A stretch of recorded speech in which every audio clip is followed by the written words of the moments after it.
Hello. Oh, my music's so loud. Hello, everyone. My name is Vesper Fortune. Bad of Fortune. What's your fate? Here, here to put on the pants. Here to help you change yours. I hope everyone's doing well tonight. Immediately. Pants. Also, I am the pants of fate, correct. I was ready on the gun. Thank you, as always, Breakos. Hope everyone's doing well tonight. My eye tracking is going to look a little weird tonight. I mean the book. Hello, Delilah. I hope y'all are ready for a nice chill time when I actually get to reading the book. My eye tracking is a little. Oh, I was possessed there for half a second. Don't worry, chat. All my demons pay rent.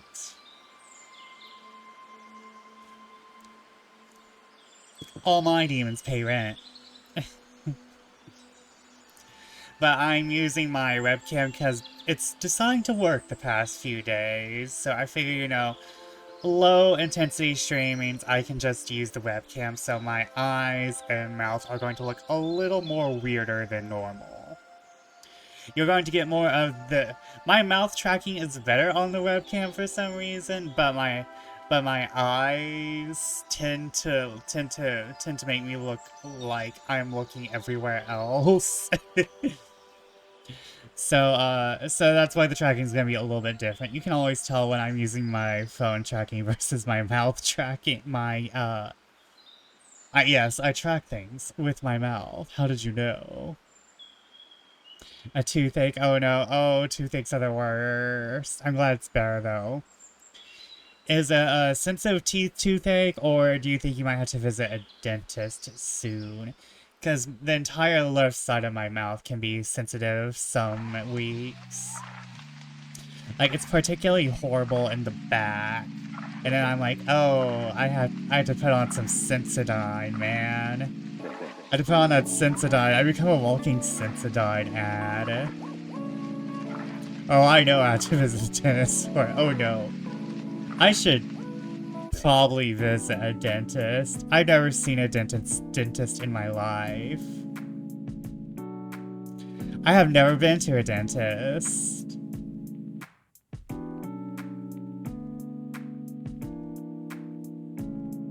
And I probably don't need to explain that. I'm American. I'm American. I can't afford a dentist. You know what's a dentist in my area? A pair of pliers.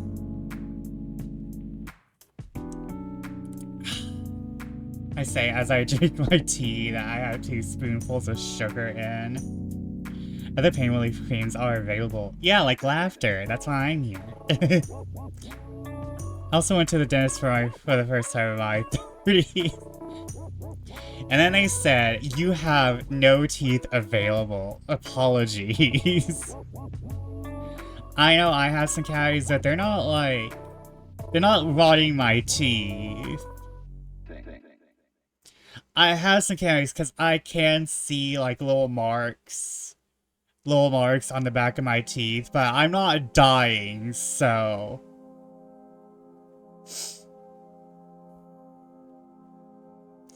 I'm not dying, so that's the beginning and end of it. That's the beginning and end of it. If I'm not dying, I'm not seeing a doctor. I had to pay for the season's pass. I gotta sign up for the public dentist insurance because we had that here. Ooh. Ooh. Also, I'm sorry if my eyes seem a bit more sarcastic. I don't mean it tonight. Like, I'm going to look way more disgusted than usual. I guess it's because I'm reading about heterosexuals again. These gosh darn heterosexuals. You know, when we gays are just trapped in a giant mansion, we deal. When we have the monster chasing us, we turn around and say hi.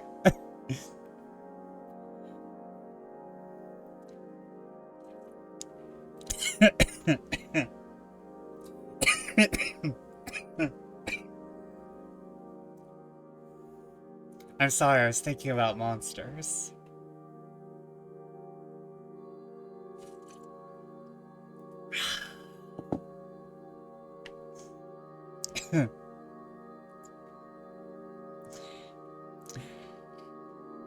And then choked to death on tea. One of these days, I'll get this survival down. They say the human body is a well-oiled machine. I want to find out who that person is and kill them. I want to find out who that person is and kill them, because I think they're wrong. If anything, I think evolution has made us worse.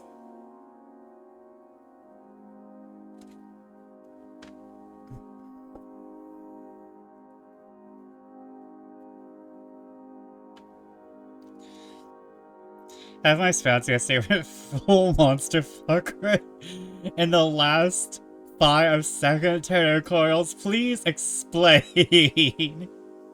I think your model is having a stroke. That's because, yeah, that's because of the, that's because of webcam tracking. Nail. I wouldn't consider Nail full. That's like... I mean, I guess she's baby's first monster to fuck, you know? Yeah, but she's still mostly woman, though. Like, she's still, like...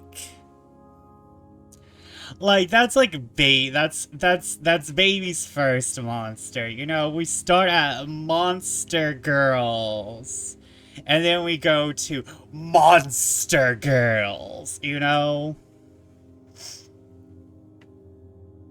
Like, it's like, okay, you're getting on the first step. Like, you're not like fucking the alien yet. You're on the first step, but we don't have you fucking the alien from the Alien series yet. So you're saying I should wait until they get to the Final Days creatures? Yeah. Although you probably don't have to wait. Void Arc, Kuholin. Good final step. Let's see here. I love Void Scent in general. Not to mention, Void Scent can give consent most of the time.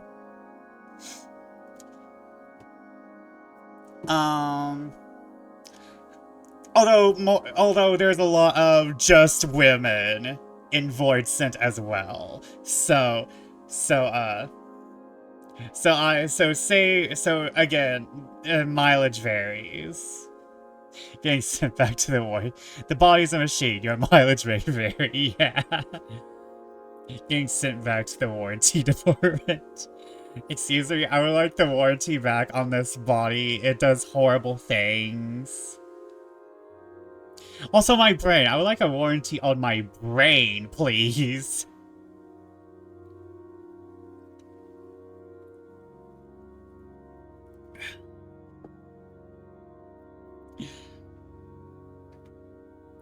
Though, I'm trying to think of other monsters.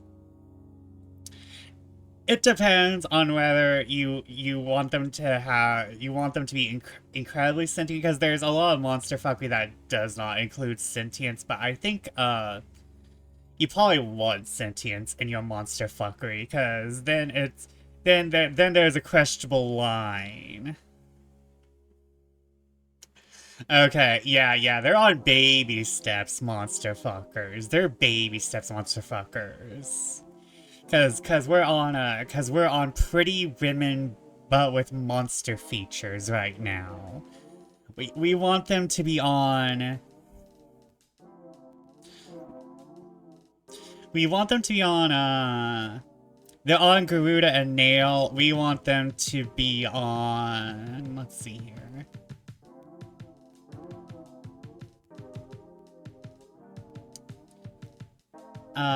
Let's see here. I'm trying to think of... Isaac Holland. Yeah, Final Days is also pretty good. I'm trying to think of, like, explicitly more feminine monsters, but they're still monsters. Maybe Echidna. Because it sounds like they're mostly on women. We don't have men monster fuckers. Which tends to be more straight into monsters. I still love the part of Metaphori Fantasio when someone like Quarters even hits on your character and they look horrified. Is Dracula a monster in this context? Either way, Dracula is too humanoid in my opinion.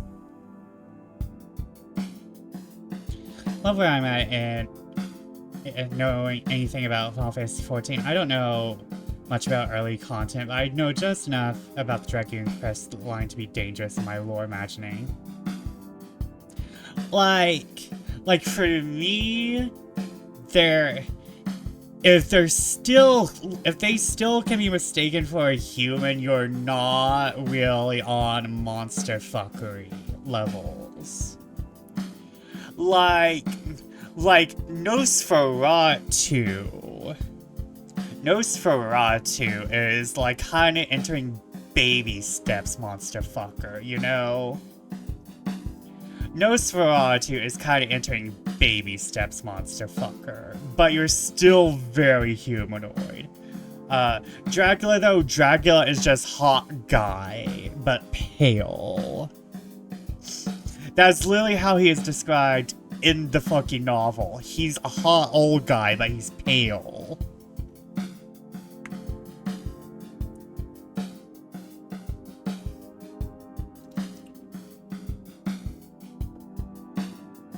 I don't know if we had enough monster opportunities for...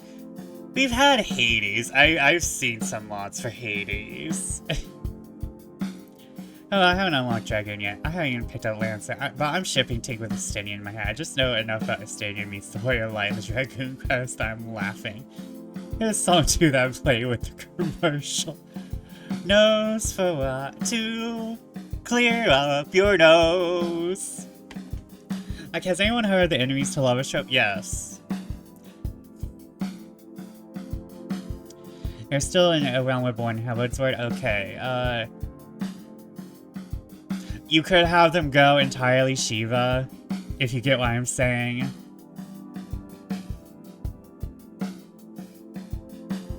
You could hope they go full Shiva. Estinian Tink starting from Dragoon. Oh no, I'm saying that they might become dragon fuckers.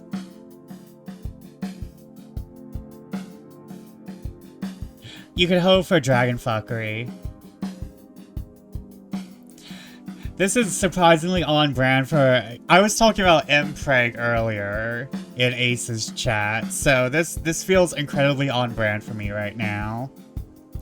I was talking about Mpreg earlier, so this is on brand for me. Let's see here, for Realm of War and Heavensward, there is Leviathan. I'm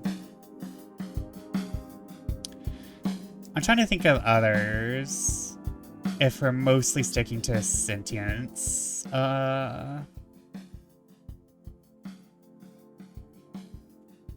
There is Cloud of Darkness, but again, Cloud of Darkness is very woman-shaped. Oh, they probably need to see Scylla. You probably gonna want to introduce them to Scylla when they see her in the Crystal Tower raids. Told you that I could just imagine Tink and Estinian staying, looking at each other, Estinian with his arms crossed, looking down at her. Tink with her fists on her hips, staring up at him. Oh, we did do CTU yesterday also. Ah, I see. It quietly said...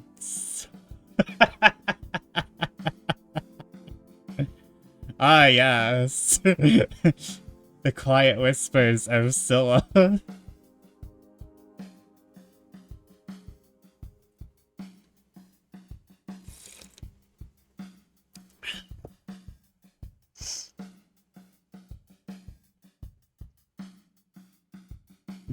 But enemies to lovers is a really good trope. I really enjoy it. I've all explained mechanics, and they're out there swooning. Do you really need to explain mechanics in Scylla, though? They get frozen or they don't. You kill before Ancient Flare or you don't. Let them get frozen so they can swoon harder. That's all I'm saying. We do get a monster guy in Walker with Kokaitos. What enemy is gonna break me as I play? Out of guys. Actually, Final Fantasy XIV, I realize, prefers using girls as most of their enemies. They rarely monsterify or, like, enlarge in a guy. Like, when I think on it, like, even the most recent variant dungeon, all the ending bosses are women. All the ending bosses are women in the variant dungeon, and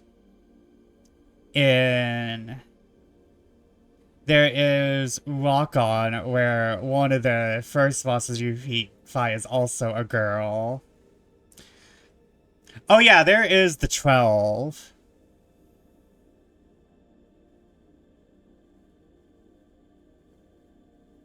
Yeah, that's because whenever they use a dude, they usually automatically turn him into a monster. So, like, the 12 is probably one of the few places we just get straight up hot guys. The 12 is one of the few places we just get straight up hot guys.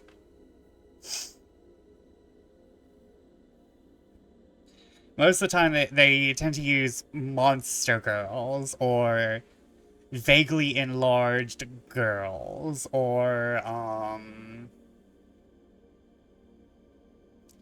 let me see here, I'm trying to think. We get, like, the Jin, but he's not really, like, super hot, in my opinion. He has a bara body, so, like, First Tanatrell, I had no real reaction to either of them being women, but dudes that were my type or unrecognizable.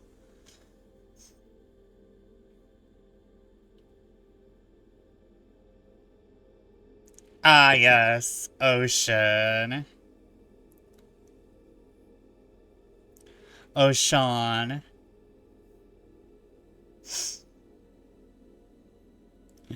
There is also Thaliak.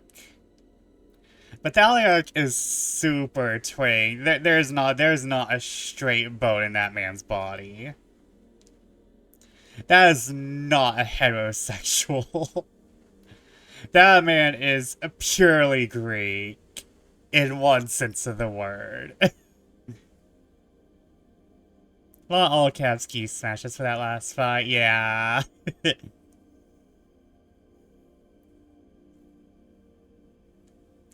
Alright, I should stop talking about male pregnancy and hot guys. I was not okay. And I should get set up.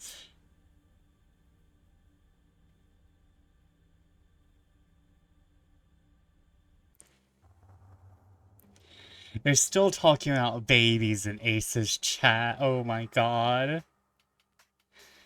Okay, I have that here.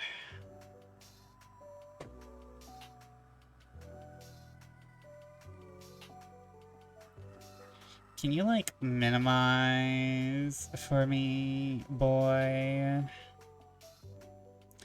In Smollen.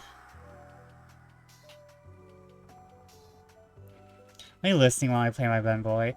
I have a lot of leveling to do to get that glam I posted in the server. Yes, the Eureka glam. In my restless dreams, I see that place. Eureka and Nemos.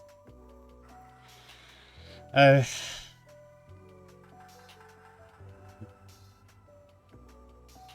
just thought of that and I wanted to stop everything I was doing. I just saw a Nemos in the fog. And my entire body reacted.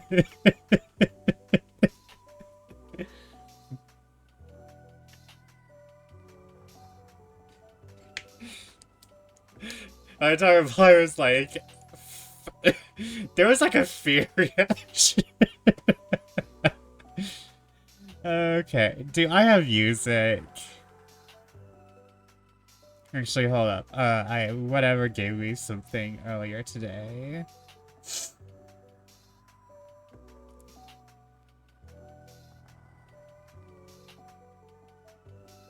This is an ambience mix from Iron Cthulhu Apocalypse.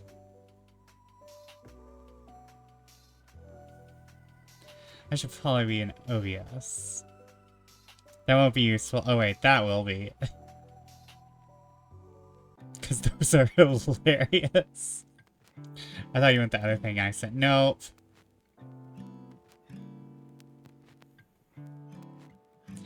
Oh wait, can I play this on stream? Are you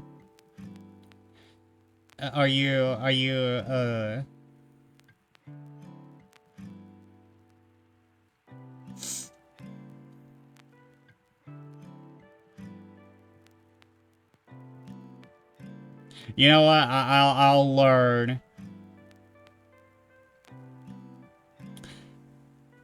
Hold on, wait, let me... Oh no, this is just ambience. I kind of want music.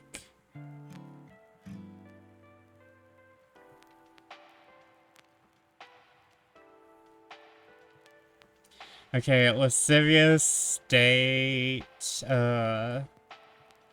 lands of Barovia.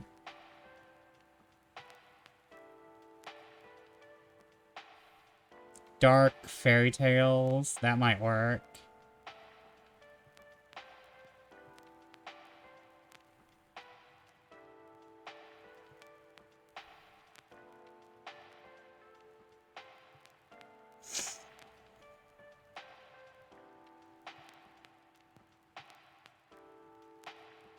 Oh wait, y'all can't hear it because I have it muted. Okay. Here we go.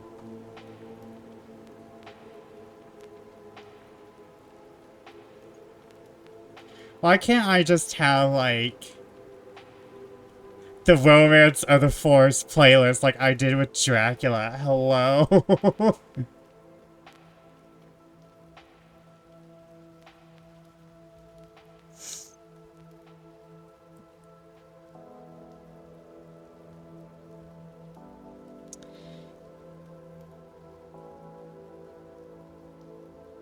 Okay, so last time on the Romance of the Forest, we came across... First off, we met our protagonist, who is currently going through shit because he lost all his money, and now he and his wife are escaping the city with their 2 domestics. Put that in your dating profile. Our main guy, Pierre de Lamont. Pierre Lamont. Pierre de Lamont. He was temporarily kidnapped by some dudes in the forest. And he got this mystical waif put upon him. She nearly died, but she lived. And now they came across an abbey in the forest. And that is the last time on that is the last episode of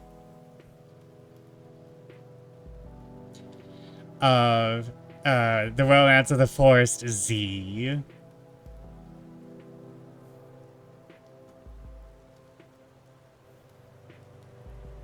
Single as a Pringle looking to start a family with some domestics.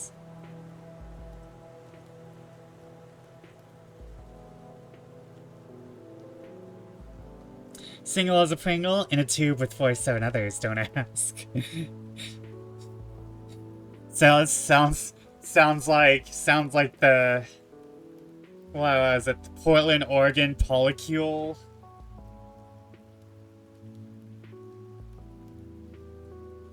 I'm in a situationship with 47 other people. Nearly said Pringles.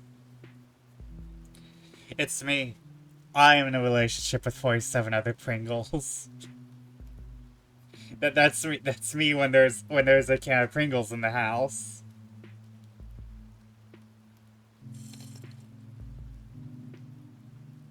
Oh, how little Portland polycule narrows it down. The one Strange Aeons did a video on.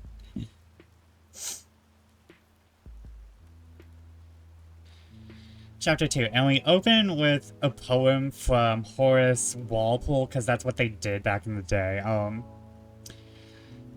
How these antique towers and vacant courts chill the suspended soul, till expectation wears the face of fear, and fear halfway to become devotion, mutters a kind of mental orison.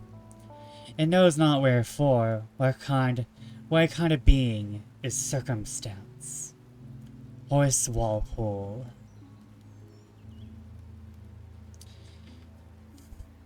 And now we actually begin the chapter.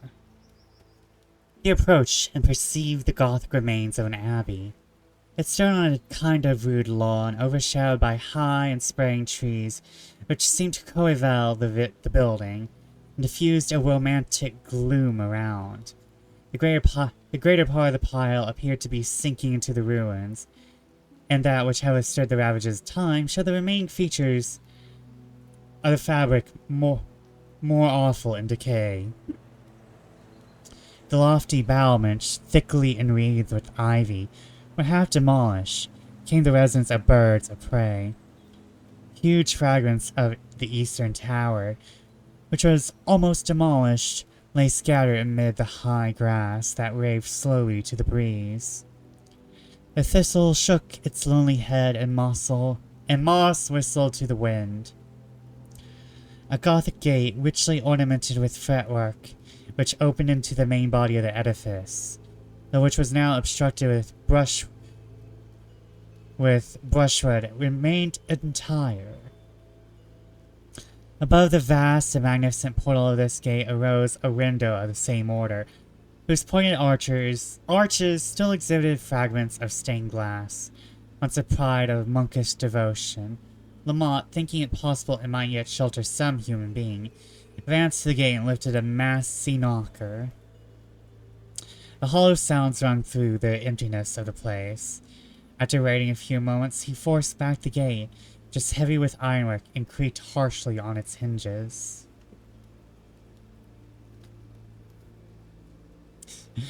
Oh, not the Portland polycule mention. I just got here. No worries, we just started.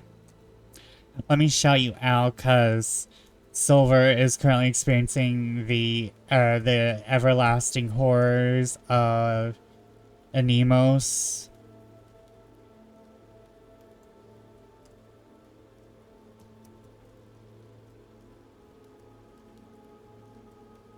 I know how to spell your name.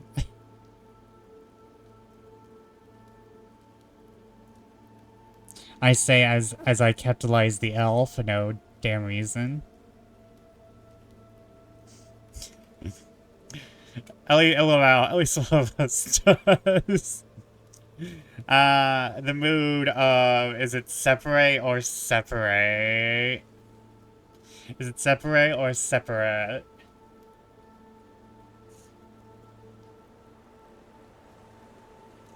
How are you tonight, Lumi? I'm not an Nemus yet. I'm leveling 750 so I can get the gloves. Uh, avoiding the horrors for as long as possible. Remember, you need to get the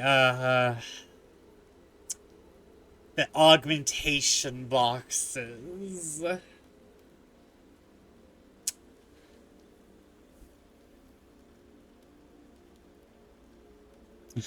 Oh, I'm great. Fish, I hot, gay, fight club, foreplay, date, short story. By short, how many words is it? Greeting salutations, and furthermore, distracting Vesper with bombastic introductions. Those of you who want more custom MTG stuff, you are in luck, or maybe not, depending. Those of you who want to know what it is, you know where to look. For everyone else, hi, hello, RX, how are you tonight? Welcome, welcome in. Let me hit out my MTG cord.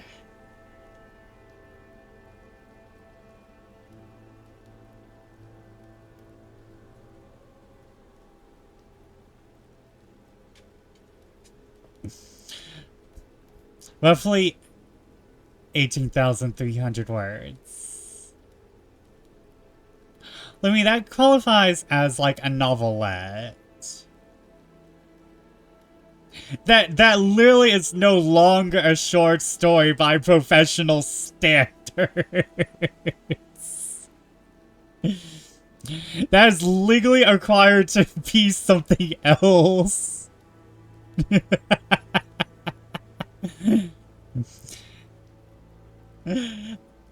How are you two? I'm doing quite well. How are you? How is work? I know you have one more day of the horrors.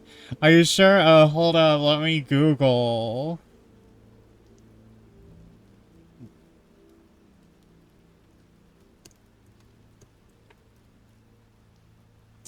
I never searched novel at work out faster than my life. Time to sell that shit on Kindle Unlimited. Let's see here.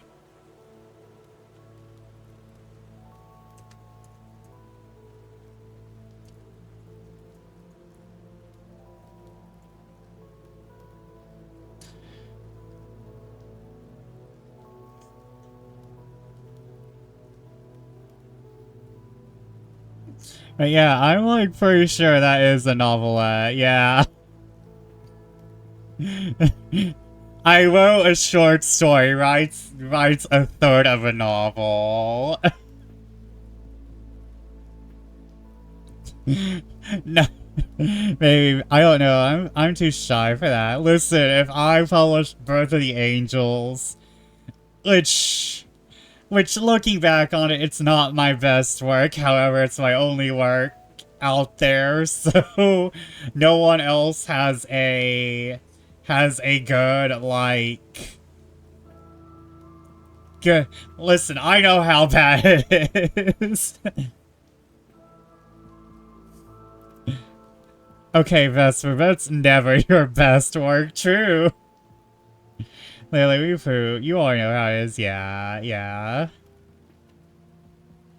I'm trying to get back into it. I have a very Junji Ito inspired short story that I'm trying to finish, but every time I look at it, I want to change things.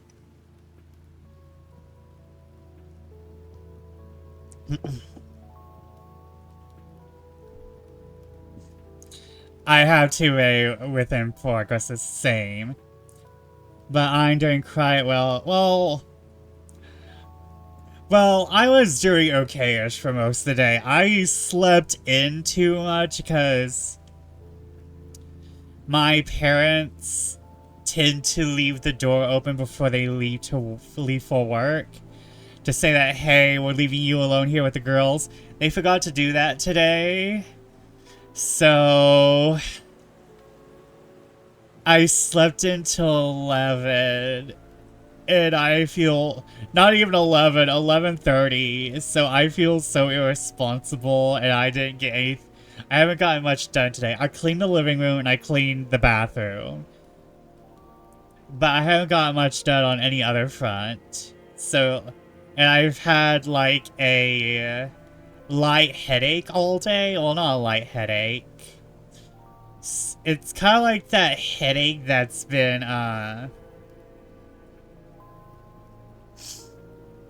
it's kind of like that headache where you don't know if it's gonna start or stop. But you know something back there exists, and it's annoying you. Don't be hard on yourself, but no one else will be hard on me, so I have to be hard on myself.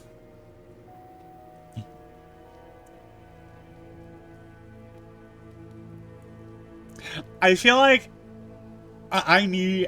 It's really hard for me to be personally responsible, but then I beat myself up. So, like, I don't know. Here's the thing. Is it bad? I think I have had it. I'm sorry, I'm turning this into therapy hour. We're stopping the book for therapy hour. Is it bad that I think too many people in my life gassed me up? I feel like I've had too many people compliment me in my life. And now I'm just like the burned out millennial kid, the burned out ADHD person. It's like, oh, you're so smart, you're so talented. You're doing stuff no one else can do. Girl, I'm mediocre. It's just because you're talentless. And I don't mean that in a bad way. There are just people who think that because they can't draw or something, that the people who can are really good at it. But then the people who are decent look at the people who are better than them. And they're like, oh god, I want to stop. I kind of feel like that's what's been happening to me my entire life, is that I surround myself with more talented, better people, but also people who gas me up, and it's like... Doesn't mean you should acknowledge what you're doing. It's a delicate balance, yeah. Like, it's very hard, because, like, I look at what other people are doing, and I'm like, I'm not doing that much. But I'm also not doing my best, so what am I doing? Look at my lack of art skill. To be fair, RX, you are amazing, and you DM, and you do everything, though. Oh great, now I'm becoming the problem. I'm the gasser. I'm the gasser. Trying to write today, yeah, I'm...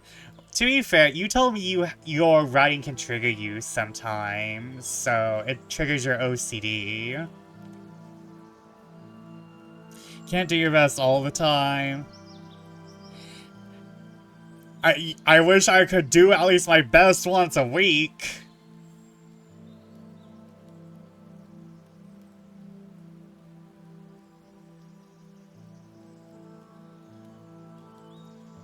I'm sorry, I was mentally attacked. I looked at my Discord and I was mentally attacked.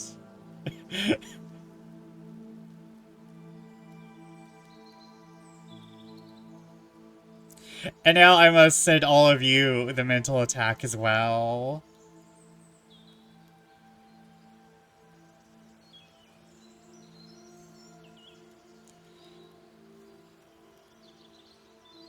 My work here is done. I read that as an easy alliance at first, so... I was like, wait, that is an uneasy alliance, but then I reread it, so unlikely alliance.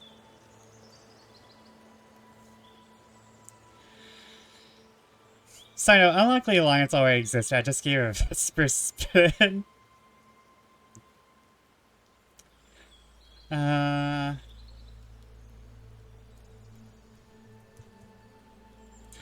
I'm inflicting all this upon every single one of you now.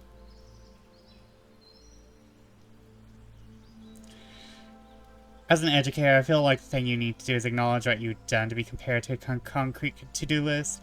Your goals should be short-term and manageable. Don't always compare yourself to your long-term goals unless you're checking trajectory.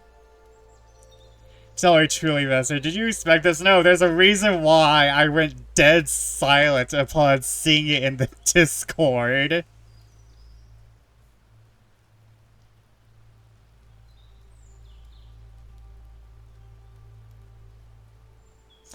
Unlikely alliance.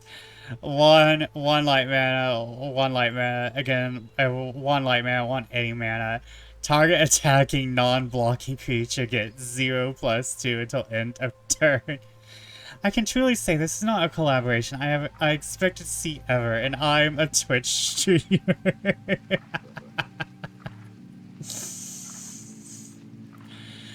I see my horrors have come home to roost.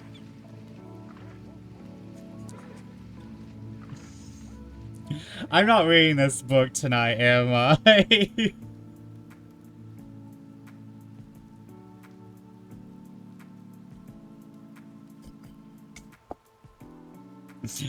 Thank you, RX. What book?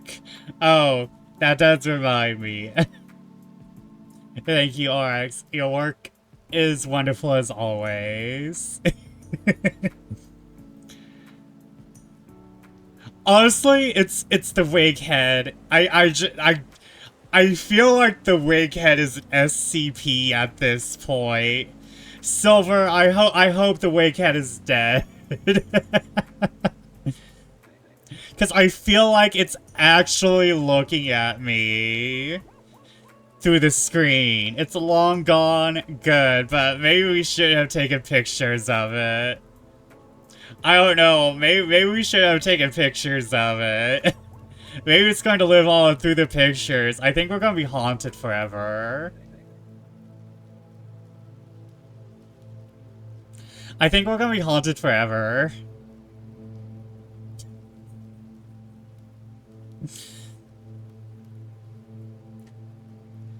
What was I doing? Oh yeah, I was gonna grab something real quick.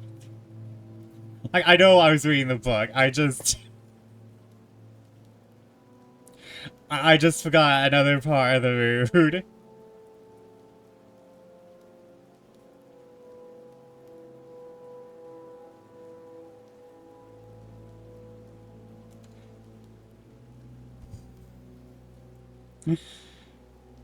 Okay, I'm ready now. I'm ready for my close-up, Mr. DeVille. We only have gotten to the second fucking paragraph of this chapter. My god. If it shows up at your home again, I think you should leave the country. Nah. At that point, you need a cleric. I'm not sure of what religion. You should just get all of them just in case.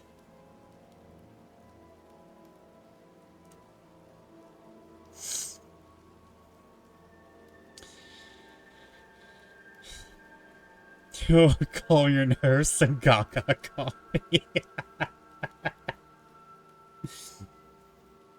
Yeah, move to Turkey. You'll have all of them. I would love...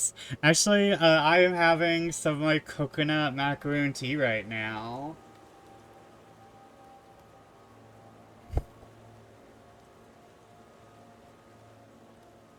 I decided to make it in the microwave because I'm trash.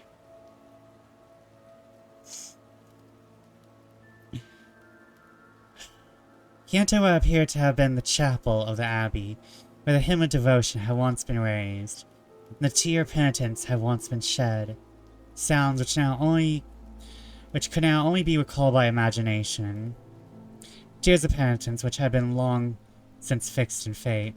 Lamont paused for a moment, but he felt a sensation of sublimity rising into terror, a suspension of mingled astonishment and awe. He surveyed the vastness of the place. As he contemplated its ruins, fancy bore him back to past ages. These walls, said he, where once superstition lurked, and austerity anticipated an earthly purgatory, now tremble over the mortal remains of beings who reared them.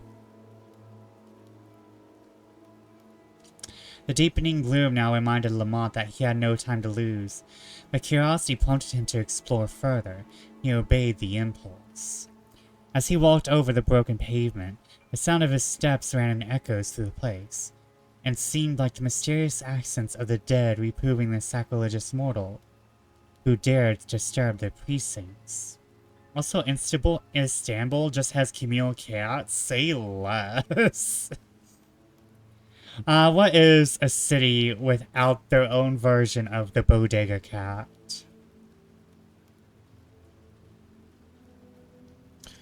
From this chapel he passed into the nave of the great church, of which one window, more perfect than the rest, opened upon a long vista of the forest, through which was seen the rich coloring of the evening, melting by imperceptible graduations into the solemn gray of upper air. Dark hills whose outline appeared distant upon the vivid glow of the horizon closed the perspective. Several of the pillars which had once supported the roof remained proud effigies of sinking greatness, and seemed to nod at every murmur of the blast over the fragments of those that had fallen a little before them. Lamont sighed. The comparison between himself and the graduation of decay which these columns exhibited was but too obvious and affecting. A few years, said he, now I shall become like the mortals on whose relics I now gaze, and like them too I may be the subject of meditation to a succeeding generation, which shall totter but a little while over the object they contemplate ere they also sink into the dust. Damn, at least he's self-aware. Retiring from the scene, he walked through the cloisters till a door, which communicated with the lofty part of the building, attracted his curiosity. He opened this, and perceived across the foot of a staircase another door, but now partly checked by fear, partly by the recollection of the surprise his family might feel in his absence. He turned with hasty steps to his carriage, having wasted one of the precious moments of twilight and gained no information. Some slight answer to Madame Lamott's inquiries and a general direction to Rita to drive carefully on, look for a road, was all that his anxiety would permit him to utter. The night shade fell thick around, which, deepened by the gloom of the forest, soon rendered it dangerous to proceed. Peter stopped, but Lamont, persisting in his first determination, ordered him to go on. Peter ventured to remonstrate. Madame Lamont entreated, but Lamont reproved, commanded, and at length repented. But the hind wheel raising upon the stump of an old tree, the darkness had prevented Peter from observing, the carriage was in an instant overturned. The party, as may be supposed, were much terrified, but no one was materially hurt. Having disengaged themselves from the perilous situation, Lamont and Peter endeavored to raise the carriage.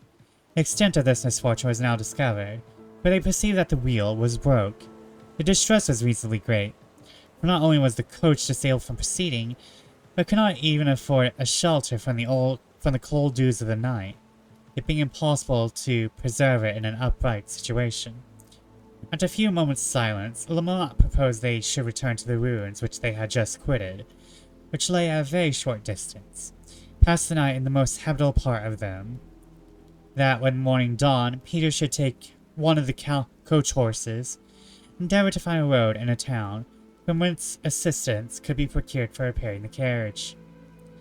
This proposal was opposed by Madame Lamont, who shuddered at the idea of passing so many hours of darkness in a place so forlorn as the monastery. Terrors which she neither endeavored to examine or combat overcame her, and she told Lamont she had rather remain exposed to the unwholesome dews of the night than encounter the desolation of the ruins. Lamont had at first felt an equal reluctance to return to this spot. Having subdued his own feelings, he resolved not to yield to those of his wife. The unwholesome dews of the night! Good. Well, how are... I'm sorry, I just can't get over the idea of the unwholesome dews. It's giving me It's giving me, like, uh, it's giving me cheap paperback, uh, corner of shame, fairy porn. It's giving, I don't want to be attacked by, I would rather remain exposed to the unwholesome dews of the night. Me too! Say less! Say less? Being besieged by tiny ferrymen?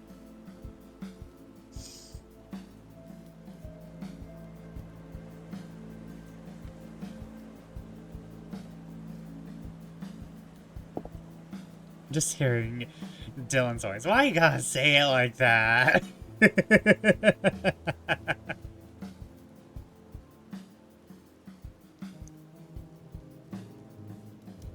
Because it's the 1800s and everyone was flowery. But I'm like stealing unwholesome dews of the night.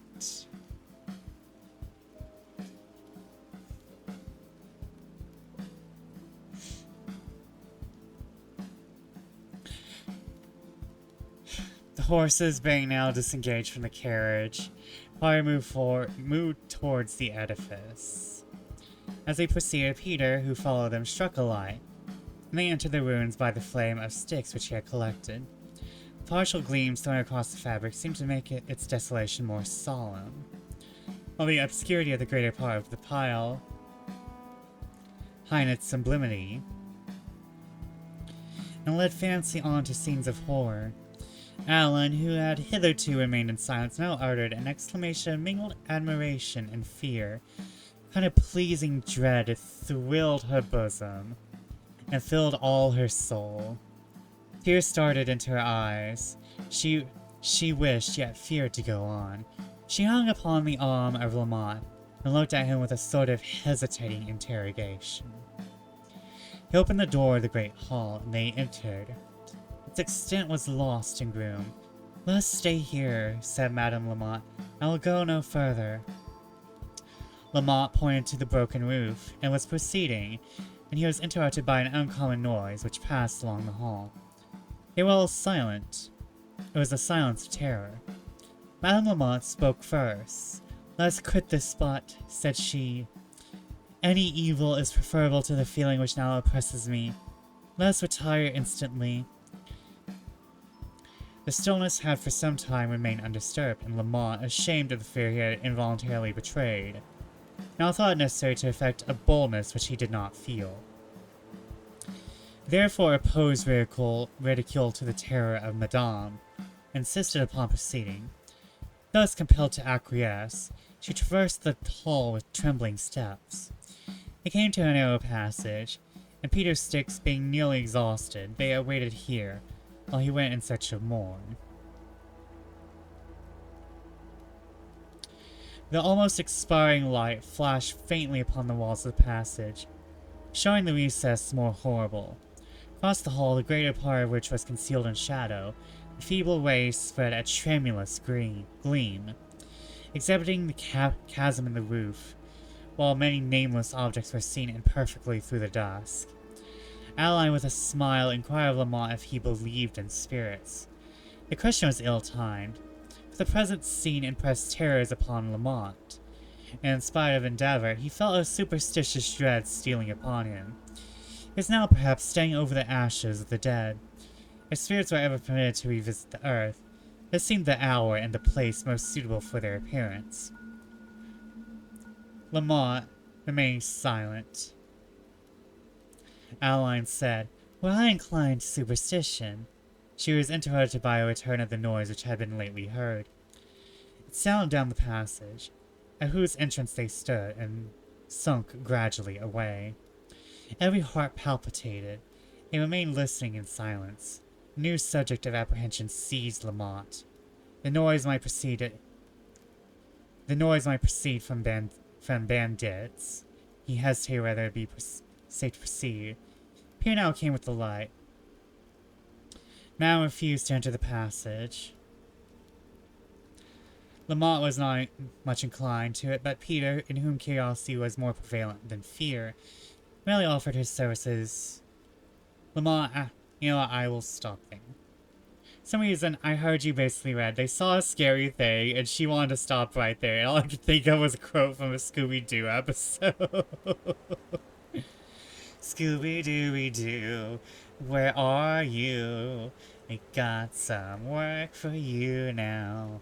Scooby-Dooby-Doo, where are you? I got some work for you now. Okay, I'm gonna check messages, massages. Okay.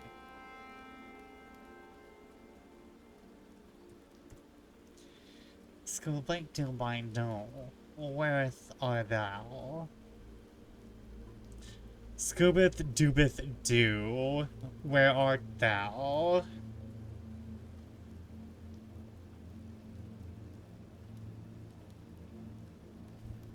Cheyenne declared, no way, man. Scooby and I are staying right here. Velma said, right here? Where we just saw the alien? Suit yourself. That's how they get ya. That's how they get ya. You don't know if they're gonna return, but being the place where they just were is not the safest. Okay,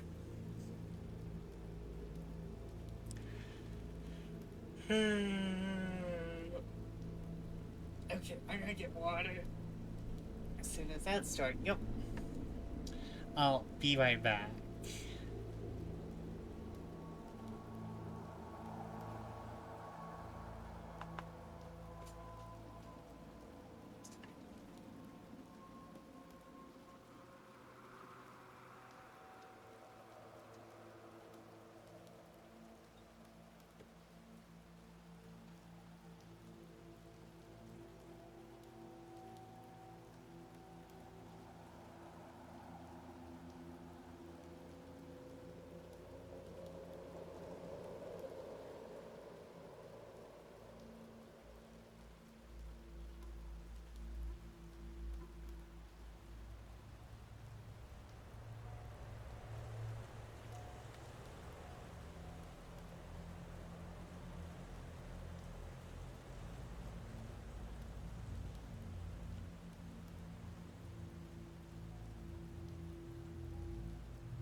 Scoobeth doobeth doo, where are you? I got some. Oh, I did not mute.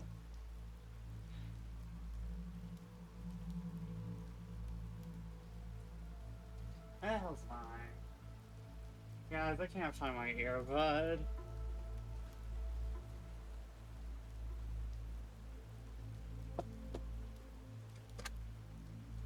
Where is it?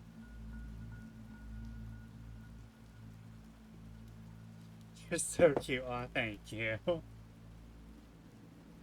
I was singing before, so it's not that much, but... no. Ah. It was hiding. It had melted into my computer. Well, not melded, but it was lying on top of my computer. I still love the little wig and the Vester outfit. I like this music, by the way. It is... I will post it for you.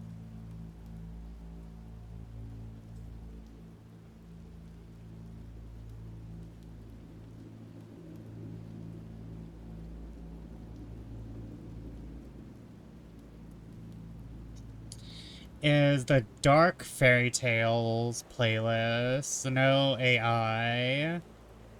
Ambience and music.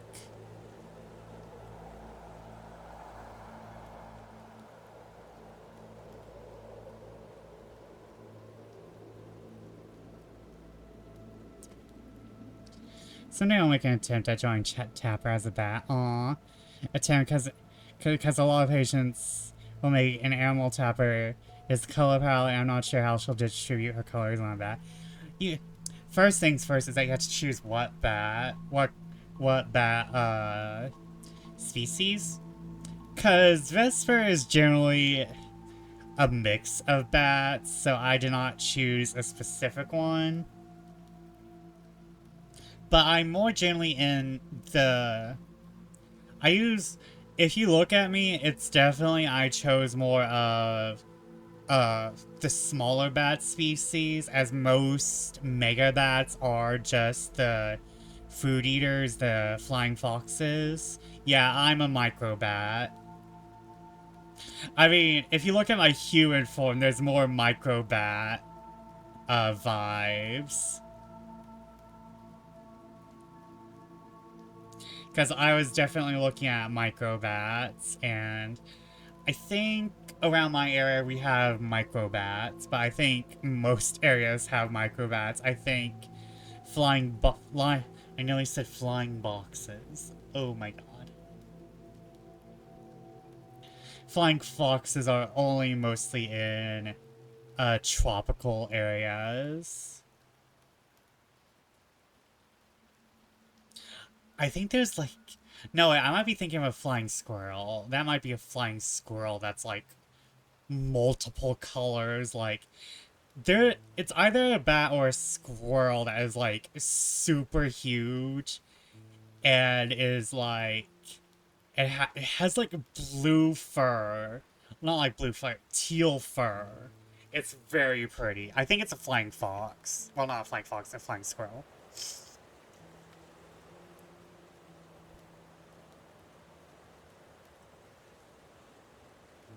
Oh wait, I just thought of Tabber. I just thought of a creature combo you could steal.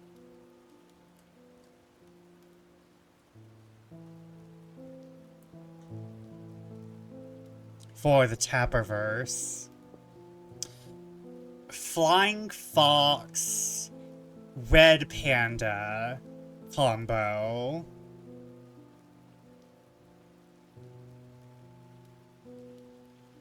I mean, Flying Squirrel, Red Panda combo. I said Fox again, oh my god.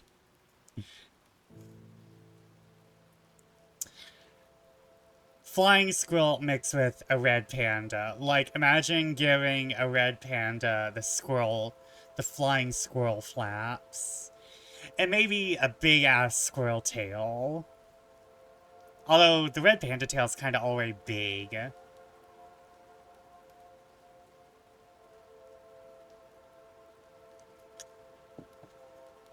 Okay, but we're back from ads, so I can actually, you know... I have to think about that. Okay. Because, like, I just thought that'd be pretty cute, and it just came to my mind.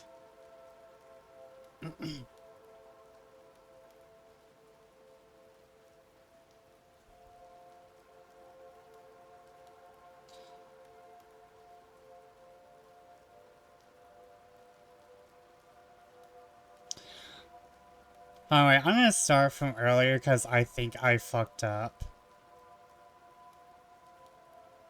Every heart palpitated and they remained listening in silence. A new apprehension seized Lamont. The noise might proceed from bandits. He hesitated whether it would be safe to proceed. Pierre now came with the light. Man refused to enter the passage. Lamont was not much inclined to it, but Peter, in whom curiosity was more prevalent than fear, really offered his services. Lamont, who was not much inclined... Oh, hold on, wait. Lamont, after some hesitation, suffered him to go. He awaited at the entrance of the inquiry. The extent of the passage soon concealed Peter from view. The echoes of his footsteps were lost in a sound which rushed along the avenue. came fainter and fainter till it sunk into the silence. Lamont now called aloud to Peter, but no answer was returned. I think they heard the sound of distant footsteps. Pierre soon after appeared, breathless and pale with fear. When he came within hearing Lamont, he called out, "And please, Your Honor, I've done for them, I believe. But I've had a hard bout." "I thought I was fighting with the devil. What are you speaking of?" said Lamont. "They were nothing but owls and works after all," continued Peter. "But the light brought them all about my ears, and they made such a confounded clapping with their rings. I thought at first I had been beset by a legion of devils. I've driven them all out, master, and you have nothing to fear now." That part of this sentence, intimating a suspicion of his courage, Lamont could have dispensed with, and to retrieve in some degree his reputation. Made a point of proceeding through the passage. They now moved on with alacrity, for, as Peter said, they had nothing to fear. The passage led into a large area, on one side of which, over a range of cloisters, appeared the rest tower, in a lofty part of the edifice. Their side was open to the woods. Lamont led the way to the door of the tower, which he now perceived was the same he had formerly entered, but had found some difficulty in advancing. The area was overgrown with brambles and nettles. The light which Peter carried afforded only an uncertain gleam. When he unclosed the door, the dismal aspect of the place revived the apprehensions of Madame Lamont, extorted from Adeline an inquiry where they were going. Peter held up the light to show the narrow staircase that round the tower.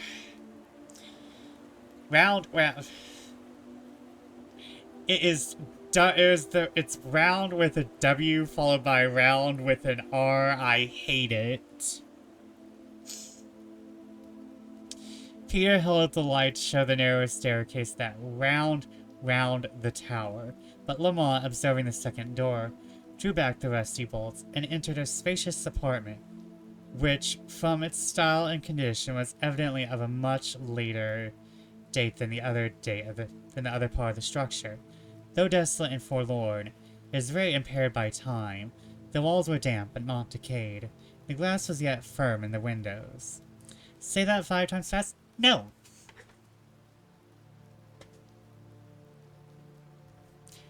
No.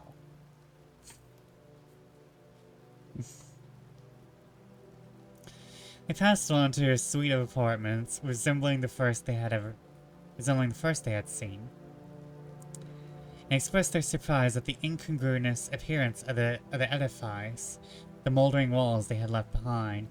The apartments conducted them to a winding passage that received light and air through narrow cavities placed high in the wall, and was at length closed by a door barred with iron, which being with some difficulty opened. They entered a vaulted room. Lamont surveyed it with a scrutinizing eye, and endeavored to conjecture for what purpose it had been guarded by a door of such strength. He saw a little within to assist his curiosity. The room appeared to have been built in modern times upon a Gothic plan. Adeline approached a large window that had formed a kind of recess raised by one step over the level of the floor. She observed Lamont that the whole floor was inlaid with mosaic work, which drew from him a remark that the style of this apartment was not strictly Gothic. He passed on to a door which appeared on the opposite side of the apartment, and unlocking it, found himself in the great ball which... Hold up. He passed on to a door which appeared on the opposite side of the apartment, and unlocking it, found himself in the great ball which he had entered the fabric. By which he... Yeah, the great ball, okay. Found himself in the great ball in which he had entered the fabric. He had now perceived what the gloom had before concealed, a spiraled staircase which led to the gallery above, which, from its present condition, seemed to have been built with the more modern part of the fabric. though this also affected the Gothic mode of architecture. Lamont had little doubt that these stairs led to apartments corresponding with those he had passed below, hesitated whether to explore them, but the entreaties of Madame, who was much fatigued, prevailed with him to defer all further examination. After some deliberation in which of the rooms they should pass the night, he turned to return to that which they opened from the tower. A fire was kindled on a hearth, which as Paul had not for many years before afforded the warmth of hospitality, Peter having spread the provision he had bought from the coach. Lamont and his family circled around the fire, partook of a repast which hunger and fatigue made delicious. Apprehension gradually gave way to confidence, for they now found themselves in something like a human habitation. Had leisure to laugh at their late terrors, but as Blas shook the doors, Adeline often started and threw a fearful glance around. Continued to laugh and talk cheerfully for a time, yet their merriment was transient, if not affected, for a sense of their peculiar and distressed circumstances pressed upon their recollection, and sunk each individual into a languor and pensive silence. Adeline felt the forlornness of her condition with energy. She reflected upon the past with astonishment, and anticipated the future with fear. She found herself wholly dependent upon strangers, with no other claim than what distress demands from the common sympathy of kindred beings. Sighs swelled her heart, a frequent tear started to her eye, but she checked it ere it betrayed her the sorrow, which she thought it would be ungrateful to reveal. Lamont at length broke the meditative silence by directing the fire to be renewed for the night, and the door to be secured. This seemed to be a necessary precaution even in this solitude. It was effected by means of large stones piled against it, but other fastening there was none. It frequently occurred to Lamont that this apparently forsaken edifice may be a place of refuge to bandits. Here was solitude conceal them, a wild and extensive forest to assist the schemes of...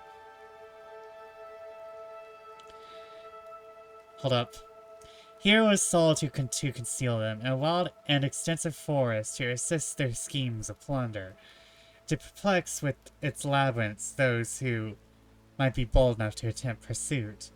These apprehensions, however, he hid within his own bosom, saving his companions from a share of the uneasiness they occasioned.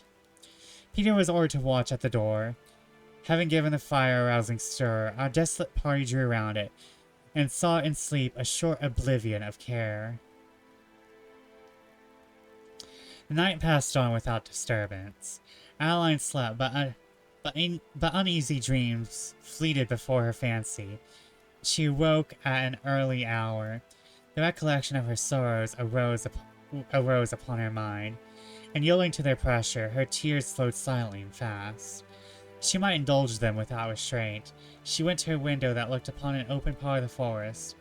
All was gloom and silence, and she stood for some time viewing the shadowy scene.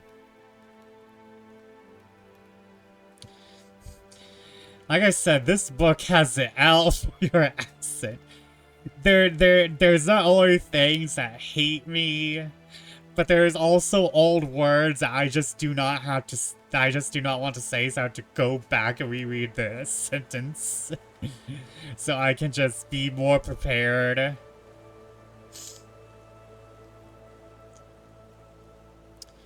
The first tender tints of morning now appeared on the verge of the horizon, stealing upon the darkness, so pure, so fine, so ethereal. It seemed as if heaven was opening to the view. The dark mists were seen to roll off to the rest, as the tints of light grew stronger, deepening the obscurity of that part of the hemisphere, involving the features of the country below. Meanwhile, in the east, the hues became more vivid, darting a trembling luster far around, till a ruddy glow which flooded all that part of the heavens announced the rising sun. At first, a small line of inconceivable splendor emerged on the horizon, which quickly expanding, the sun appeared in all his glory, unveiling the whole face of nature. vivifying every color of the landscape and sprinkling the dewy earth with glittering light. The low and gentle responses of the birds, awakened by the morning ray, now broke the silence of the hour, their soft warblings rising by degrees till they swelled the chorus of universal gladness. Adeline's heart swelled too with gratitude and adoration.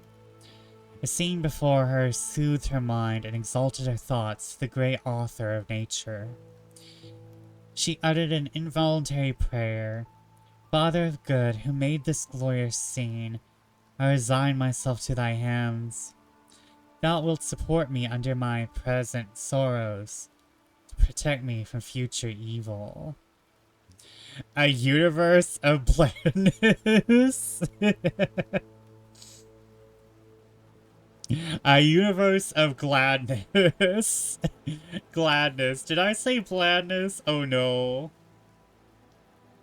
Oh no, Tapper is right. My accent is not okay right now.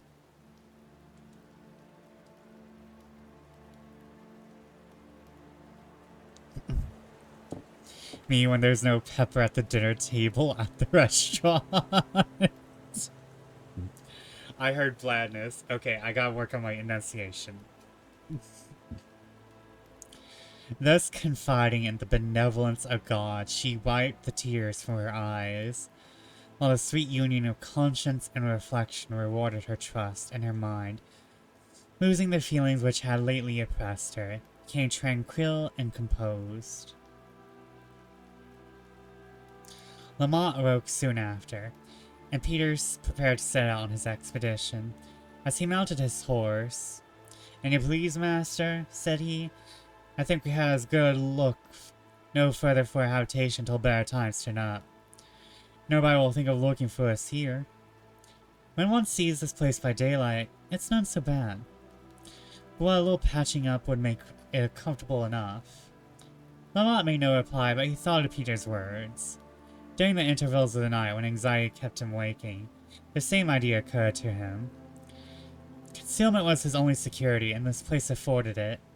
The desolation of the spot was repulsive to his wishes.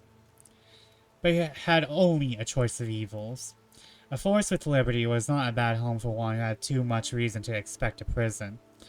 As he walked through the apartments and examined their condition more attentively, see they might easily be made habitable. Now surveying them under the cheerfulness of morning, his design strengthened, and he mused upon the means of accomplishing it, which nothing seemed so much to obstruct the apparent difficulty of procuring food. He communicated his thoughts to Madame Lamont, who felt repugnance to the scheme. Lamont, however, seldom consulted his wife till he had determined how to act. Now he resolved to be guided in this affair by the report of Peter.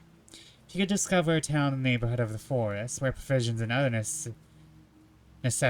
necessities could be procured, he would seek no further for a place of rest. In the meantime, he spent the anxious interval of Peter's absence in examining the ruin, and walking over the environs. They were sweetly romantic, and the luxuriant words which they abounded seemed to sequester this spot from the rest of the world. Frequently, a natural vista would yield a view of the country, terminated by hills, which retiring in distance fade into the blue horizon. A stream, various and musical in its course, ran out the foot of the lawn on which stood the abbey. Here it silently glided beneath the shades, feeding the flowers that bloomed on its banks, diffusing dewy freshness around. There it spread in broad expanse today, reflecting the sylvan scene, and the wild deer that tasted its waves. Lamont observed everywhere a profusion of game. Pheasants scarcely flew from his approach, and the deer gazed mildly at him as he passed.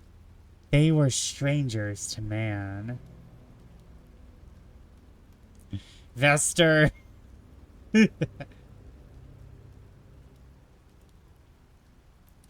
And I have a donation from the words that have it out for my accent. Oh, y'all gonna give me emotional compensation? Cause I do deserve it.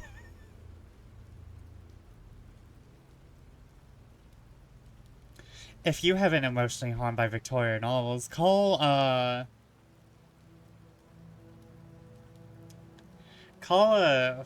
what's like that fucking like famous one? I've been seeing ads for it on the internet. You may be entitled to financial compensation. On behalf of sorrow, arbitrage, blandness, and I want to go to Luxborn, we'll offer you this for diction lessons. You like diction, don't you?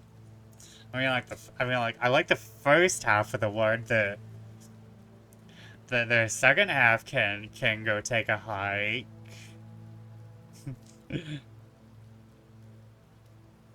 But thank you, words who owe me emotional compensation. Sorrow, arbitrage, blandness, and I want to go to Luxford. I do probably need to in all honesty, I probably do need to focus on my enunciation as I plan on reading out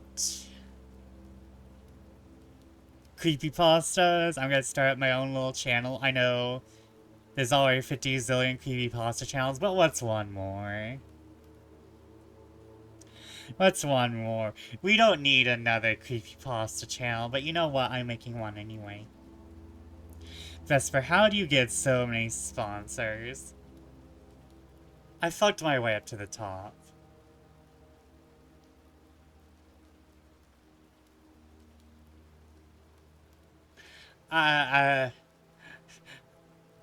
Actually, no, the joke doesn't get better. Just saying that plainly is the best.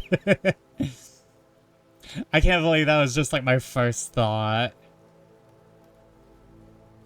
Actually, no, wait, I can believe it, yeah. I fucked my way up to the top. This is my show. I fucked my way up to the top. Go, baby, go, go, go. This is my show. That's why there was Sunny's answer to mine. What are you in for? Leafy's answer was indecent exposure.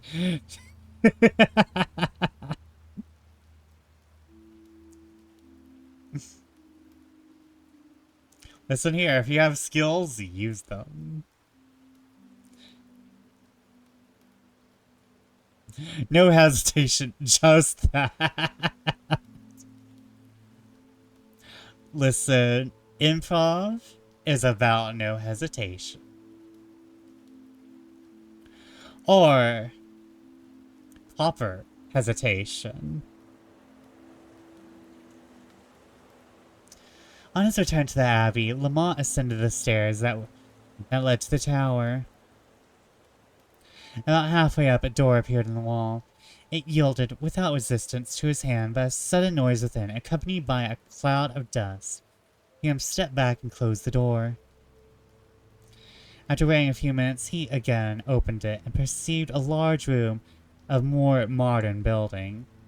The remains of tapestry hung in tatters upon the walls, which were become the residence of birds of prey, whose sudden flight on the opening of the door had brought down a quantity of dust, and occasioned the noise. The windows were shattered, and almost without glass. He was surprised to observe some remains of furniture, chairs whose fashion and condition bore the date of their antiquity, a broken table, and an iron gate almost consumed by rust. Better involved in that bar, the comedy hour. Okay, there was more to the joke, but the fact that Science didn't even have to think about it made me laugh. On the opposite side of the room was a door which led to another apartment. Proportioned like the first, but hung with arrays somewhat less tattered. In one corner stood a small bedstead, and a few showered chairs were placed around the walls. Lamont gazed with a mixture of wonder and curiosity. "'Tis strange," said he, "that these rooms and these alone should bear the marks of inhabitation. Perhaps some wretched wanderer like myself may have may have here sought refuge from persecuting world. Here perhaps laid down the load of existence, perhaps too. I followed his footsteps, but to mingle my dust with his. He turned suddenly and was about to quit the room when he perceived a small door near the bed. It opened into a closet, which was lighted by one window. It was in the same condition as the apartments he had passed, except it was destitute even of the remains of furniture. As he walked over the floor, he felt one part of it shake beneath his steps. Examining, found a trap door. Curiosity prompted him to explore further. With some difficulty, he opened it. It disclosed a staircase, which terminated in darkness. Lamont descended a few steps, but was unwilling to trust the abyss. And after wondering for what purpose it was so secretly constructed, closed the trap and quitted this suite of apartments. The stairs in the tower above were so much decayed, I did not attempt to ascend them. He returned to the hall, and by the spiral staircase which he observed the evening before, reached the gallery and found another suite of apartments entirely furnished, much like those below. He renewed with Madame Lamont his former conversation respecting the abbey, and she exerted all her endeavors to dissuade him from his purpose, acknowledging the solitary security of the spot, thinking that other places might be found equally well adapted for concealment and more for comfort. This Lamont doubted. Besides, the forest abounded with game, which would at once afford him amusement and food, a circumstance concerning his small stock of money, by no means to be overlooked. He had suffered his mind to dwell so much upon the scheme that it was become a favorite one. Adeline listened in anxiety to the discourse, and waited the issue of Peter's report. The morning passed, but Peter did not return. Our solitary party took their dinner of the provision they had fortunately brought with them, afterwards walked forth into the woods. Adeline, who never suffered anger to pass unnoticed because it came attended with evil, forgot for a while the desolation of the abbey and the beauty of the adjacent scenery. Pleasantness of the shade soothed her heart. The varied features of the landscape amused her fancy. She almost thought she could be contented to live here. Already she began to feel an interest in the concerns of her companion, and for Madame Lamont she felt more, as the warm emotion of gratitude and affection. The afternoon wore away, and they returned to the abbey. Pierre was still absent. His absence now began to excite surprise and apprehension. The approach of darkness also threw a gloom upon the hopes of the wanderers. Another night must be passed in the same forlorn circumstances as the preceding one. What was worse, with a very scanty stock of provisions.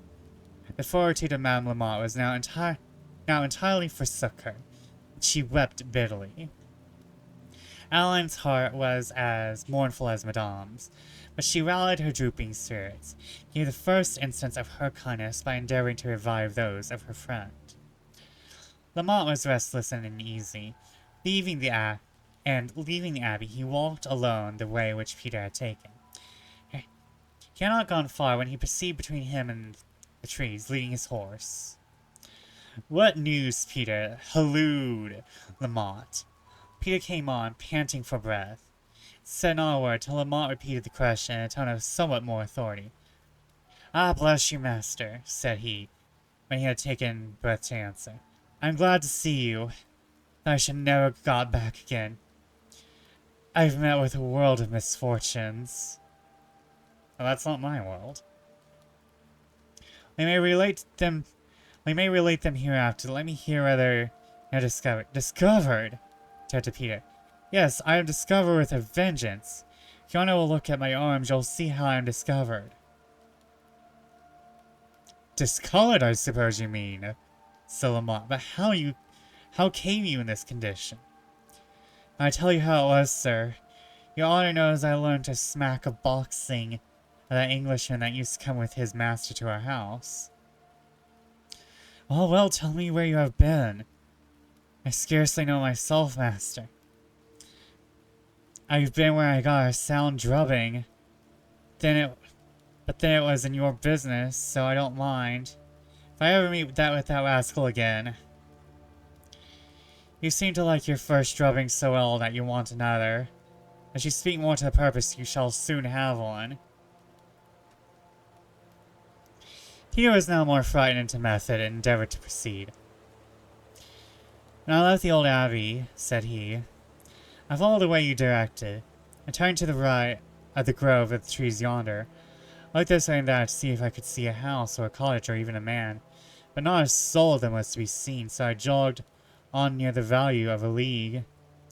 I warrant, and then I came to a track. Oh, says I, have you now, this will do. Paths can't be made without feet. However, I was out in my reckoning. For the devil a bit of a soul I could see.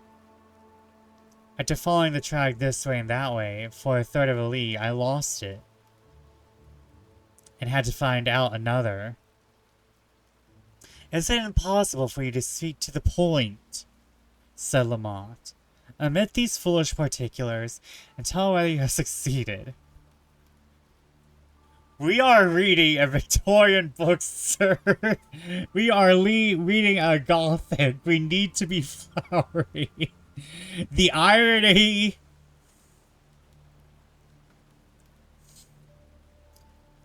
Well then, master, to be short, for that's the nearest way after all, I wandered a long while at random. Did not know where. All through a forest like this. Took special care to note how the trees stood. I might find my way back. As I came to another path, I was sure I'd find something now. I found nothing before. But I could not be mistaken twice, so peeping between the trees I spied a cottage. I gave my horse a lash that sounded through the forest. I was at the door in a minute. It told me there was a town about half a league off and bade me to follow a track. It bring me there. So it did. My horse, I believe, smelt the corn in the And my horse, I believe, smelt the corn in the manger by the rate he went at. I cried for a wheelwright. I was told there was but one in the place, and he could not be found. I waited and waited, for I knew it was in vain to think of returning without doing my business. The man at last came home from the country, and I told him how long I had waited. For, says I knew it was in vain to return without my business. Do be less tedious, said Lamont, if it is in thy nature. It is in my nature, answered Peter. If it is more in my nature, your honor should have it all. Would you think it, sir? The fellow had the impudence to ask a Louis d'Or for mending the coach wheel. I believe in my conscience he saw I was in a hurry, and could not do without him. A Louis d'Or, says I. My master shall give no such price, and he shan't be imposed upon by no such rascal as you. Thereupon the fellow looked glum, and gave me a douse the chops. With this I upped my fist and gave him another, and should have beat him presently, if another man had not come in, and then I was obliged to give up. And so you return as wise as you went. My master, I hope I have too much spirit to submit to a rascal. I'll let you submit to one either. Besides, I have bought some nails to try. If I can't mend the wheel myself, I had always a hand at carpentry. Well, I commend your zeal in my cause, but on this occasion it was rather ill-timed. Where have you got in the basket?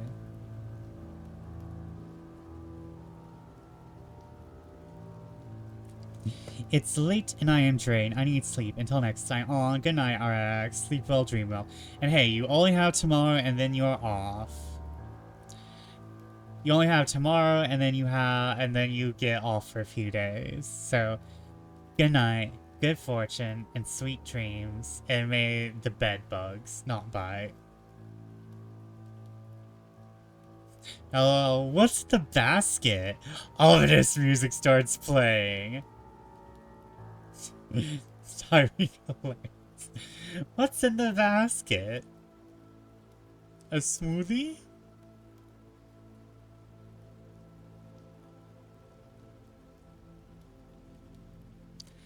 My master, I bethought me that we could not get away from this place till the carriage is ready to draw us. In the meantime, says I, nobody can live without victuals.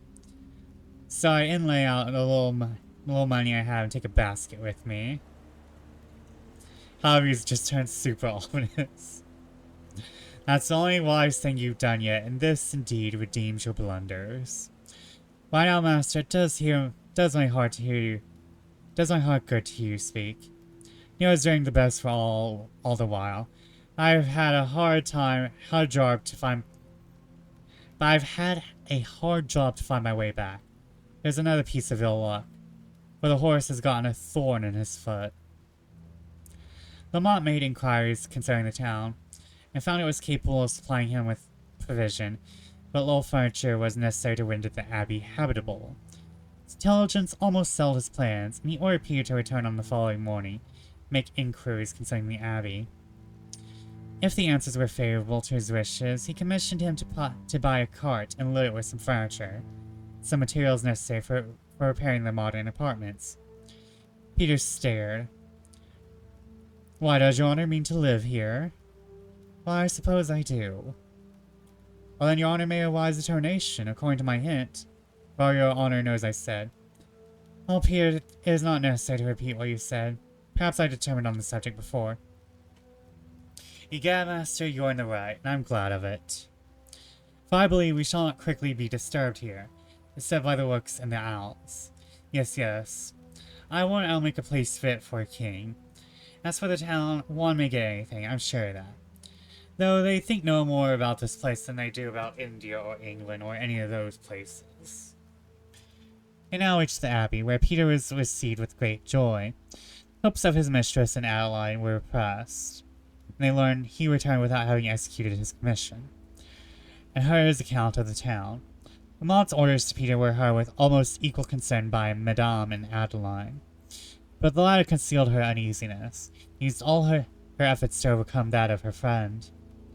The sweetness of her behavior and the air of satisfaction she assumed sensibly affected Madame, discovered to her a source of comfort she had hitherto overlooked.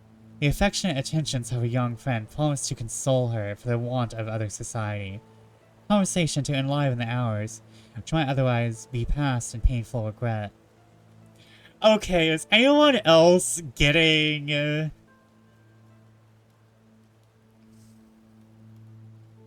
lesbian vibes? Like I'm going to seduce this wife? Like, I know we have spent some time in Adeline's mind, but I'm kind of getting, like, this is my wife now. This is going to be my wife now. Thank you, Pierre.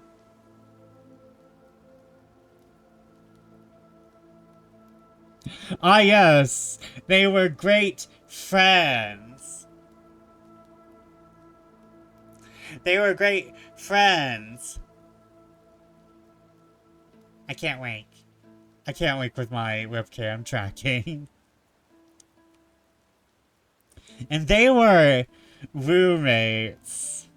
They were Abbey mates.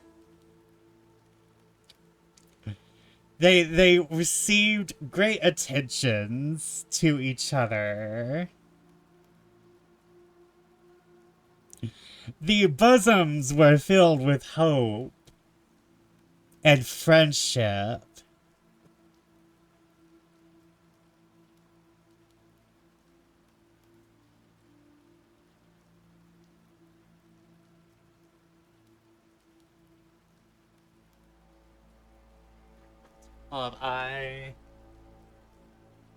Give me just 1 second.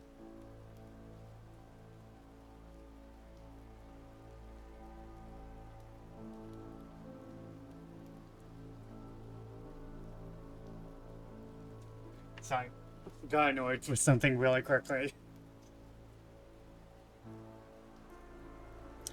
The observations and general behavior of Adeline only bespoke a good understanding and an amiable heart.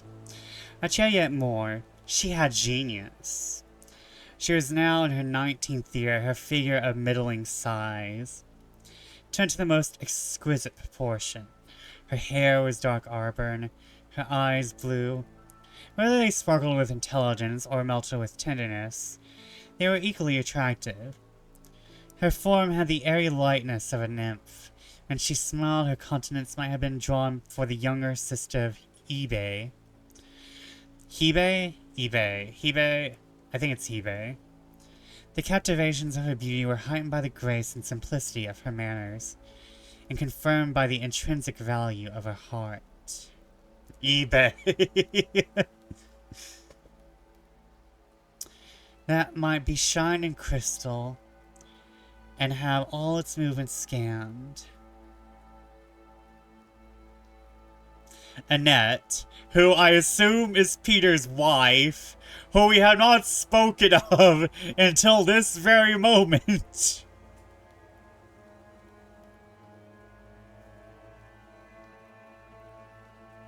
Annette, who did not have a name until this moment.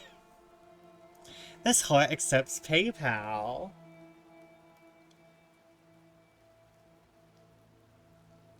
I accept cash, credit, or debit.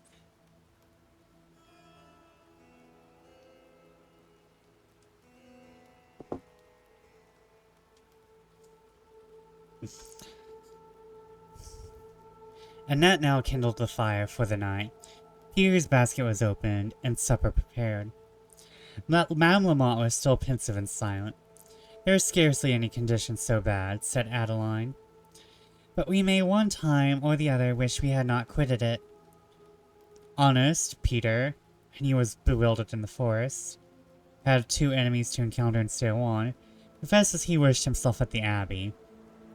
I am certain there is no situation so destitute a comfort may be extracted from it. The blaze of this fire shines yet more cheerfully from the contrasted dreariness of the place. And this plentiful repast is made yet more delicious from the temporary want we have suffered. Let's enjoy the good and forget the evil. You speak, my dear, replied Madame Lamont, like one whose spirits have not been often depressed by misfortune. Adeline sighed. And whose hopes are therefore vigorous. Long-suffering, said Lamont, has subdued our minds that elastic energy which repels the pressure of evil and dances to the bound of joy. I speak in rhapsody, though only from remembrance of such a time. I once, like you, Adeline, could extract comfort from most situations.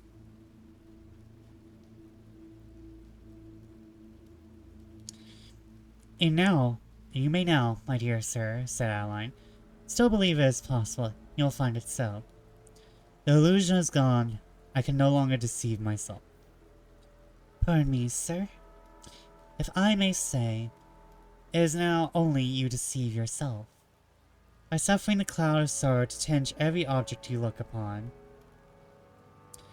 It may be so, said Lamont, but let us leave the subject.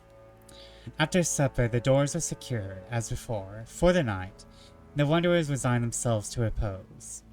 On the following morning, Peter again sailed for the little town of Aubonne, and the hours of his absence were again spent by Madame Lamont and Adeline in such anxiety and some hope, for the intelligence he might bring concerning the Abbey might yet release them from the plans of Lamont.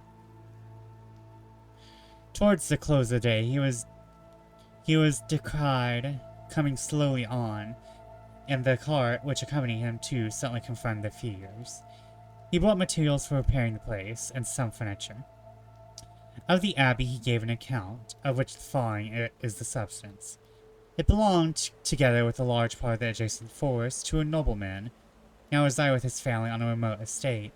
He inherited it in right of his wife, from his father-in-law, who had caused the more modern apartments to be erected, and resided in them for some very part of every year, for the purpose of shooting and hunting. It was reported that some person was, soon after it came to the present possessor,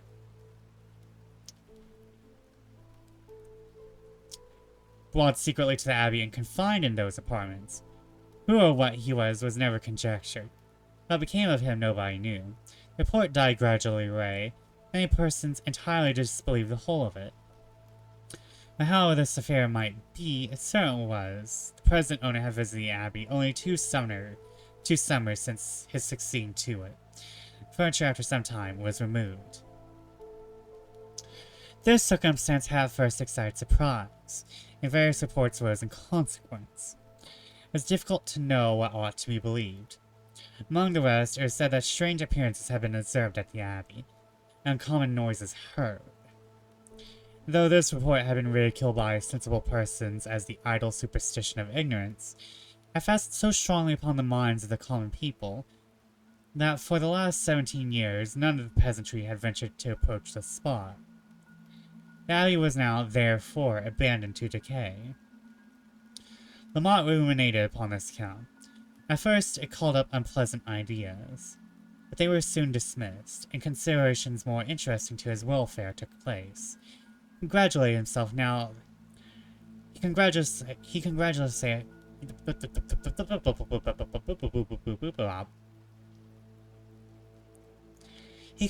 himself that he had now found a spot where he was not likely to be either discovered or disturbed.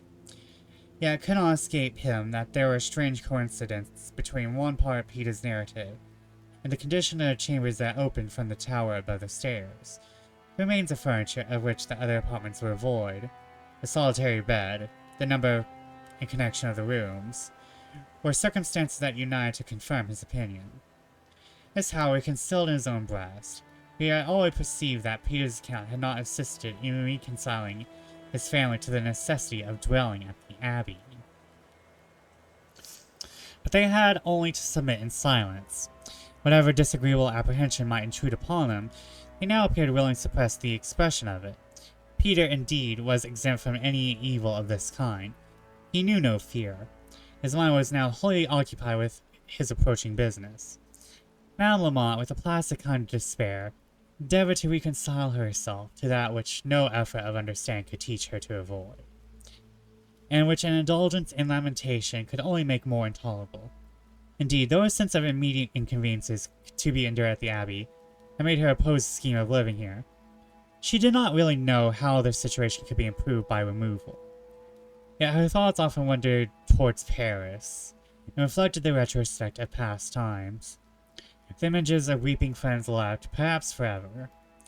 The affectionate endearments of her only son, whom, from the danger of his situation, the obscurity of hers, she might reasonably fear never to see again, arose upon her memory and overcame her fortitude. Why was I reserved for this hour? Would she say?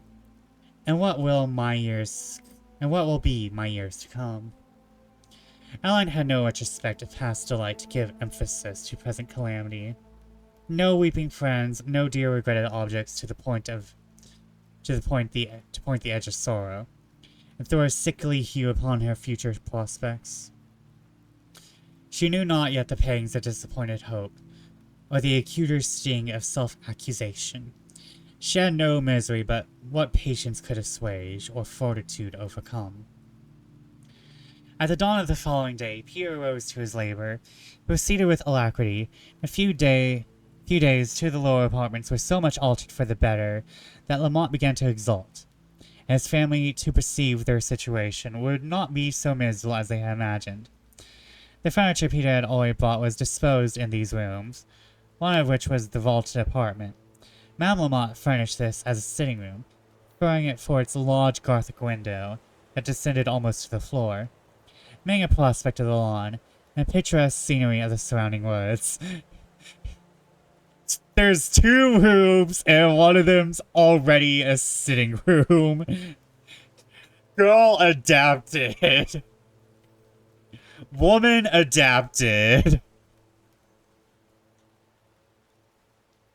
She's like, ah, yes, this is my sitting room now. Do you really need a sitting room? Half the building is out in the fucking woods. Half the building is the woods, my dear. Oh, well, I guess whatever gets her to survive, you know?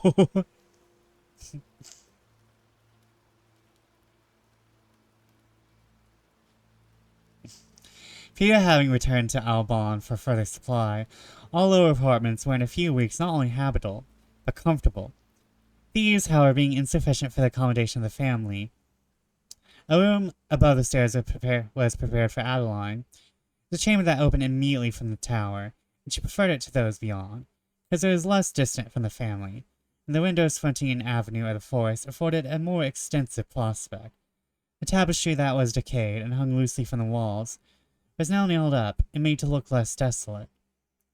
And though the room had a solemn aspect, its spacious and narrowness of the windows was not, from its spaciousness and the narrowness of the windows, it was not uncomfortable.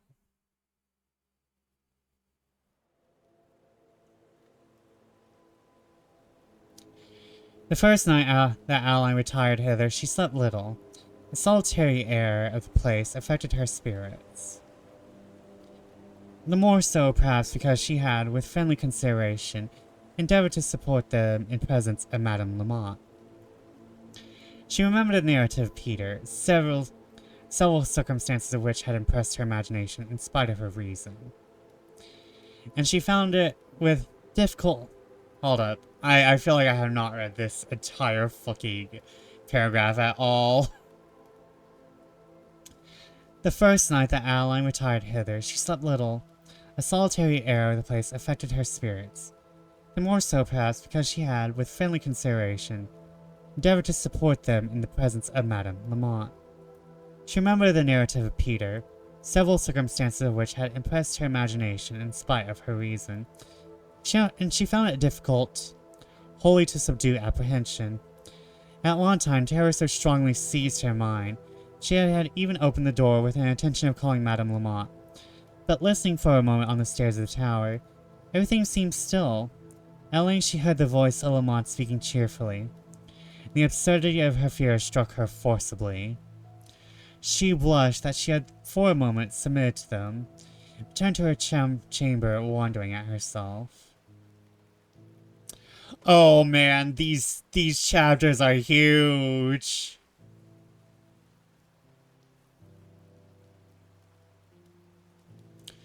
I'm going to put us at chapter 3 for the moment.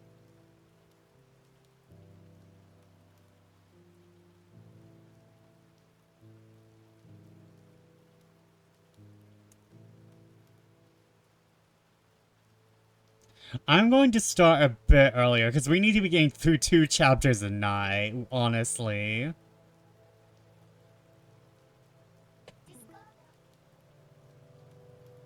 Well, I'm gonna pause right there. But thank y'all for joining me tonight. I hope everyone is enjoying the story. It seems like we're getting to the plot. The plot is we're staying in the Abbey. And there was a man who was here once, who was imprisoned for his crimes.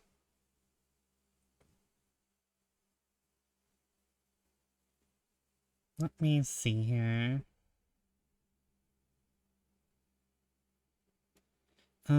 Okay.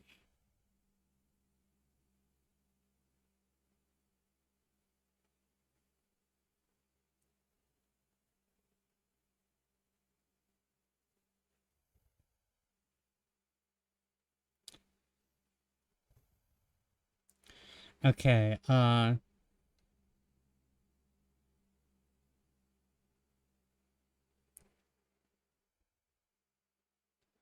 who am I saying? You know what? It's been a while since we've rated Neff.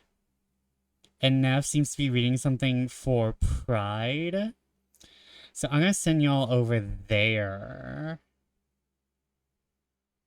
This plot is lesbians. I'm not sure if the plot is gonna be lesbians, but I'm hoping that the plot is the seduction of the wife. Because I kind of feel like that's where we're leaning. Anyways, I'm gonna send y'all over to Neff. If Neff isn't gonna raid me. Control V? But I'll be back tomorrow. We'll be playing Dark Rose Valkyrie.